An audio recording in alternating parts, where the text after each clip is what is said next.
Hello, and thanks for joining us for another update on MarkTwainZephyr.com. Also, our Facebook and Twitter pages at Mark Twain Zephyr. I'm Robert Tabor, Director of Passenger Development for the Wisconsin Great Northern Railroad, and it is Sunday, August 22nd, 2021. We got a busy three-part update for you this Sunday. Let's send it first to Nick, who is at our off-site shop facility. And so what have you been working on the last couple of weeks? Oh, past couple of weeks, I've actually been busy with brake cylinders. Oh. And so there are 8 cylinders on the articulated trucks. There's 2 per truck that are 10 inches in diameter. And then the Tom Sawyer has, with its different truck setup, it has 2 smaller ones that are 7 inches. And the problem we have is that most of the cylinders on the trucks are cast aluminum. And when cast aluminum corrodes, it tends to break a lot faster than steel does. And so we're kind of stuck with a situation where... So what parts are broken on that? It's hard to see. Well, so this, essentially this is the brake cylinder. This is what air actually fills. And this right here is the piston. And the piston would sit inside of the cylinder, and it's bolted to it at 4 different points. And this is essentially a spring.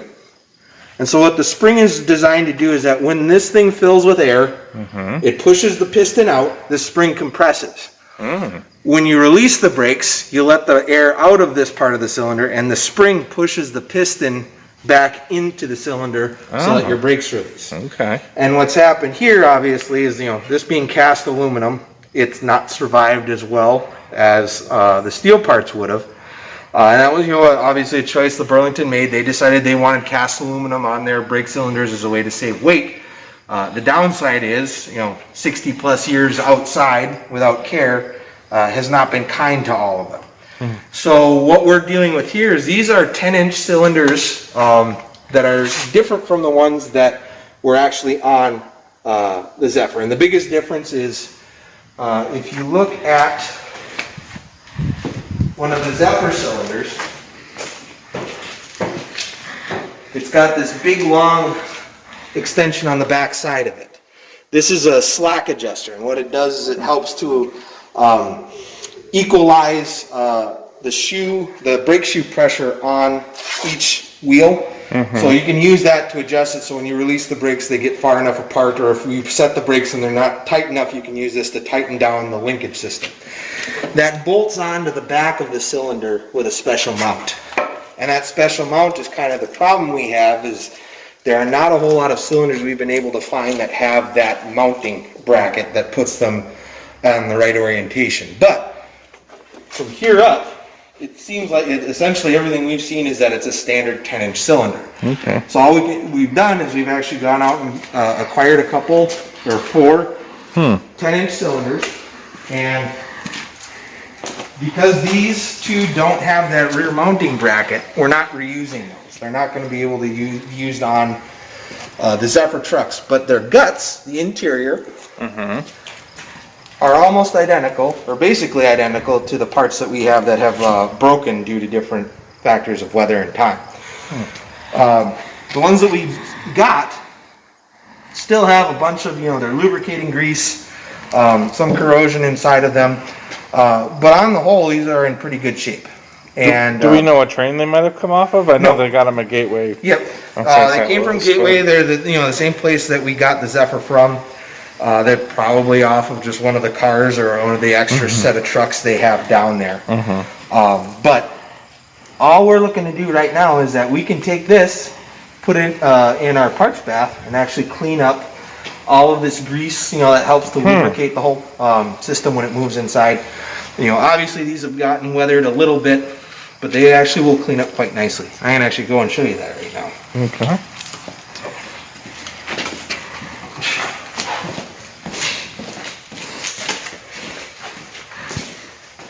So what's in the parts bath? Is it effervescent sweet salts and? No, actually, most of what's in here right now is degreaser and like paint thinner. Because most of what's in here is grease. So no bath salts? No. Oh, okay. And all it really takes is a stiff wire brush, and it actually will clean up really nicely. And we'll wind up having to do this, over the whole surface. You can wipe down, the grease up on this end of it. This here is the actual piston head. This part here is rubber. It's a cup. That's the actual portion that contacts air. And then there's a gasket with a ring gasket that's got another level of seal to help it stay airtight. So essentially that's the next step. We'll go through. We'll clean this up, get all the stuff off of it. We'll probably wind up replacing the cups. Again, because you can get a cup for a 10-inch cylinder relatively easily. There's still a size that's fairly common on freight cars today. And then we'll be able to make use of this when we're putting the brake cylinders back together to replace a part that didn't survive its time in the wild, if you will. Okay. And a lot of people are wondering about the trucks. What is the status of them, and what's going to be next for them this fall, or what are going to be doing with them? Yep. So we've essentially finished taking out every small piece on them. If you want to have a look, the pins have come out of all the little mounting surfaces. We are ready to bring everything outside and sandblast it and get it ready for checking for cracks, and finish disassembling them. About how long will it take to sandblast them and disassemble? I couldn't tell you for sure, because we haven't done one yet, and I'm not entirely sure what sandblasting apparatus we're going to use. But with a full crew up here, it shouldn't take too long to actually physically strip them of paint. Okay. All right. Well, sounds good, Nick. Thanks so much. Yep, no problem. All right. See you later. Phil and Lance E. were busy spending the week repairing part of the Becky Thatcher that was damaged before the Wisconsin Great Northern Railroad purchased it last year. Our owner headed down to Gateway Rail for some extra fluted stainless steel so the repairs could be made.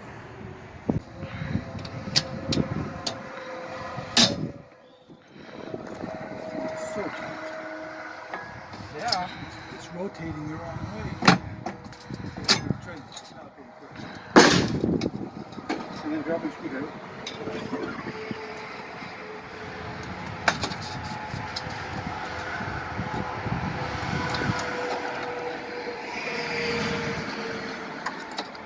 If we gotta cut the lip off and silicone it in, I'll do that with the... Bring it out.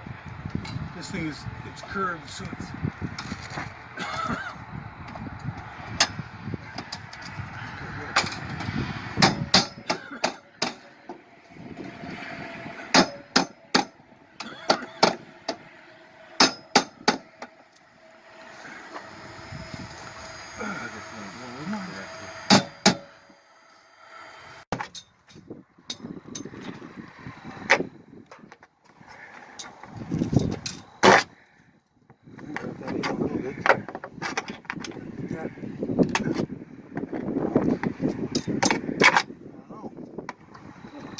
Probably go into the inside and hammer that back out and get it close. It's pretty stiff stuff.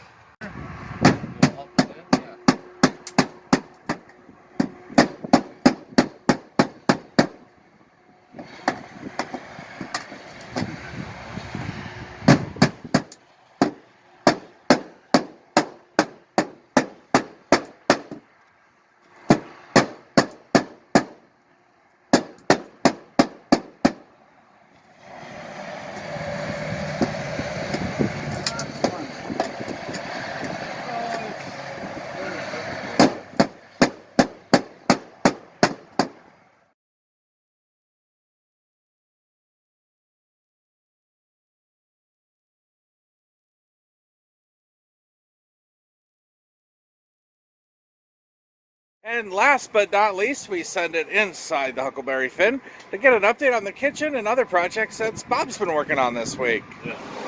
This is going to be a cabinet in there. Because of the arch, you couldn't really buy a cabinet. So I built a cabinet face. It's actually going to sit right over the top of that. There'll be countertop on here. This will be a countertop on that one over there. because the beverage cooler sits over there. Oh. I think he started filming some of this last time, but you know, things always change on what we're working. Oh, that's kind of close. Things always change as we go here. But, no, it's a lot of it's piddly. You're just building it as you go, making it as you go. There's really no flat, straight, level place to measure off of. And you can't use the level because you don't know if the car is sitting level. So it's just slow going. We can walk down and I'll show you all of the doors and the facing. It'll actually, it's all bent and built. It's all notched to go over in there. It'll fit right under there. There's blocks that'll tuck underneath those. And it'll look like a cabinet was custom built. Just like that. Bang. All right, let's go check on it. Roger. Hey, so we are in the air conditioner. The air conditioner, but this was the one of the 4 cars used on the dining car train that you're also in the process of building private dining rooms on. Yeah. That's a whole nother project. But you're also using it to build the Mark Twain Zephyr. Well, it's air conditioned. There you go. I don't blame you. Them cabinets that we were just looking at. Yes. This is the facing that'll go over the front of that. Oh. That don't have the hinges on, but see, look. Oh, it's a smiley face. That's so cute. We're Oh. mad. It's not cute. It's cool. manly. Okay. But yeah, it's So that way you can at least do some of the woodwork and the air conditioning, I guess. Not just that. Like I said, it's got to be dust free because we got polyurethane and stuff on them. Okay. It's just easier down here. And that's what makes a lot of things so difficult. Even I have a table saw set up down here. Mm-hmm. I'm cutting stuff on this saw, then I got to go down there and use that saw, and then back and forth, and it burns up a lot of time. But hopefully, but it comes out with a beautiful product like we see here. So that will go into the Huckleberry Finn where you just showed us. Yeah, on the face of the cabinets. This here will sit just like that, right over the top of it. Oh. And nobody will ever know that it was made separately in separate pieces. Interesting.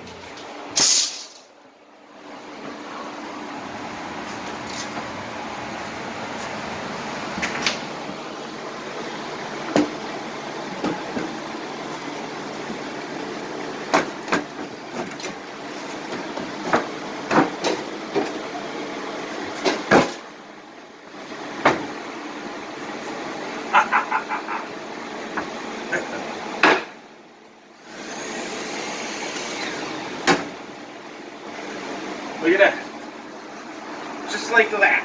All right. It worked out well. Very cool. Thanks for joining. Thanks for showing us that. How you did all there's that. some screws. I've been looking all over for those. And where's the smiley face? The smiley smidley face. I forgot the smiley face. Oh no.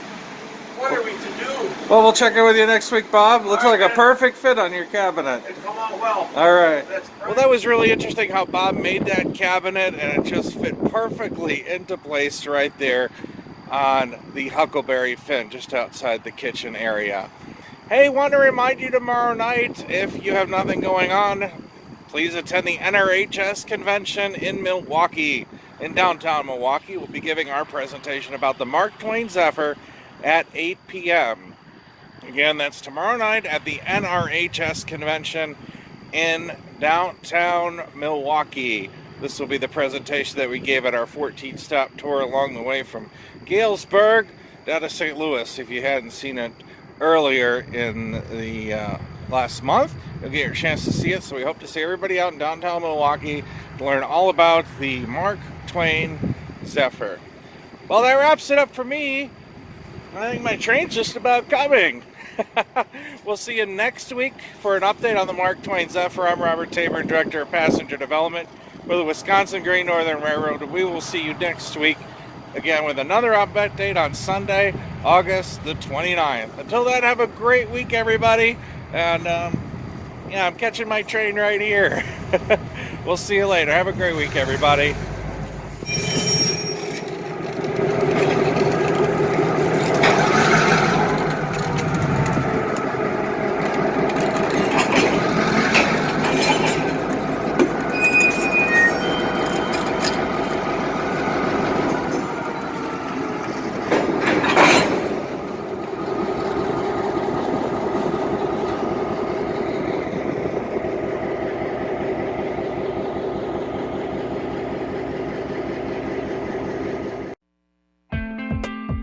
Thanks so much for joining us for another update on the Mark Twain Zephyr at the Wisconsin Great Northern Railroad.